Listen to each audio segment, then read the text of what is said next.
पूरा देश जानता है कि जेएनयू के बहुत सारे क्रांतिकारी नेता ऐसे हैं जो समय समय पर आते रहते हैं, तमाम आंदोलन करते रहते हैं, कभी फी हाइक को लेकर के, कभी सीए के आंदोलनों में शामिल होते हैं, कभी किसान आंदोलनों में भी बढ़ चढ़ के हिस्सा लेते हैं।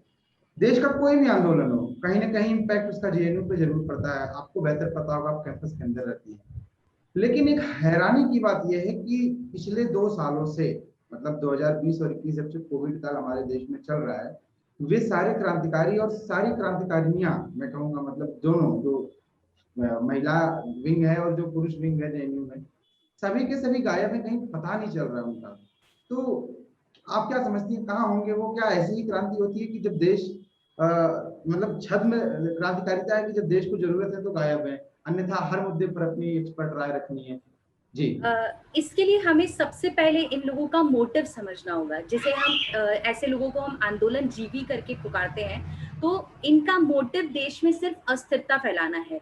जब भी देश के लिए कुछ करने की बारी आएगी तो ये आपको कभी नहीं मिलेंगे। और ये सिर्फ आज की बात नहीं है, चाहे हम 1962 का इंडिया चाइना वॉर देख लें या आज से जितने भी इंस्टेंसेस होते हैं, ये देश में क्रांति फैलाने के लिए तो हमेशा अवेलेबल रहेंगे, लेकिन जब भी देश के लिए काम करने की बात आएगी हमेशा पीछे हट जाएंगे। आप शायद कोविड पैंडेमिक का टाइम देख लीजिए, जिसमें संघ, सेवा भारती और जिस तरह के जितने भी नॉन पॉलिटिकल ऑर्गेनाइजेशंस हो सकते हैं, उन्होंने अपने पूरे एफर्ट्स लगा के जितने ज्यादा लोगों की सहायता करने की कोशिश की उन्होंने की है। लेकिन दूसरी तरफ आपको कम्युनिस्ट और इस तरह के जो भी आंदोलन जीवी कार्यकर्ता है वो कहीं नहीं मिलेंगे। ऊपर से ये साथ में कोविड को और फैलाने की प्रक्रिया, जैसे किसान आंदोलन के नाम पे उसे सपोर्ट करना। वैसे तो वो किसान आंदोलन है नहीं, क्योंकि जिस तरह से उसमें पूरे पॉलिटिकल ऑर्गेनाइजेशन उसका फायदा उठाने के लिए जिस तरह से उसके पीछे लगे हुए हैं, वो कहीं से भी किसान नहीं हो सकते। जो किसी महिला का वहां पे रेप करते हैं उनके बारे में योगेश जी को पता होता है, लेकिन उसके बाद भी वो कुछ नहीं करते हैं।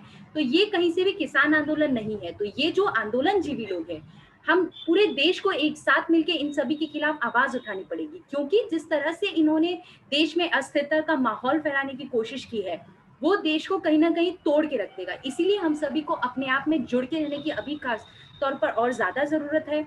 और हम आशा करते हैं कि आगे भी, क्योंकि जेएनयू से अब कई सारी नेशनलिस्ट वॉइसेस उभर के आ रही हैं, चाहे वो निधि त्रिपाठी हो या चाहे वो सौरभ शर्मा हो, ऐसी और भी अखिल भारतीय विद्यार्थी परिषद की तरफ से आगे भी नेशनलिस्ट वॉइसेस उठ के आएंगी, जो देश के साथ हमेशा खड़ी रहेंगी।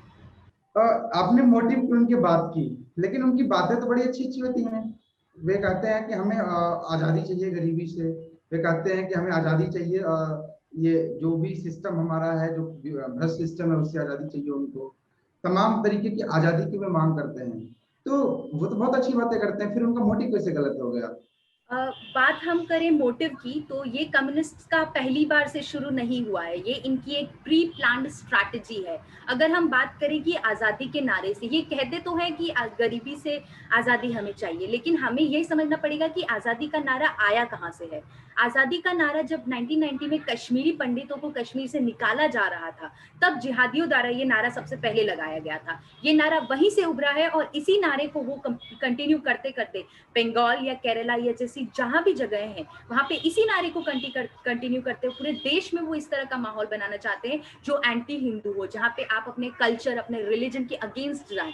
तो ये एक माहौल देश में अपनी संस्कृति के प्रति एक डिस्कस्टिंग जो फीलिंग है वो जनरेट करने के लिए, क्योंकि कम्युनिस्ट अपने आप में किसी धर्म में नहीं विश्वास करते।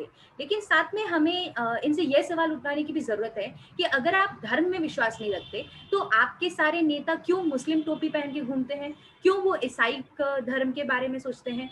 अगर आप किसी धर्म में नहीं मानते तो आपको किसी भी धर्म में नहीं मानना चाहिए। आपका ये जो एंटी हिंदू सेंटिमेंट है, इस एंटी हिंदू सेंटिमेंट को हमें सभी के सामने लाने की जरूरत है, क्योंकि उनका मोटिव, वो कहते कुछ है और उनकी बातें कुछ नहीं होती है। इसीलिए ये डबल स्टैंडर्ड लोगों का हमें जो पर्दाफाश करना है ना, वो बहुत जरूरी हो गया है आज के टाइम पे।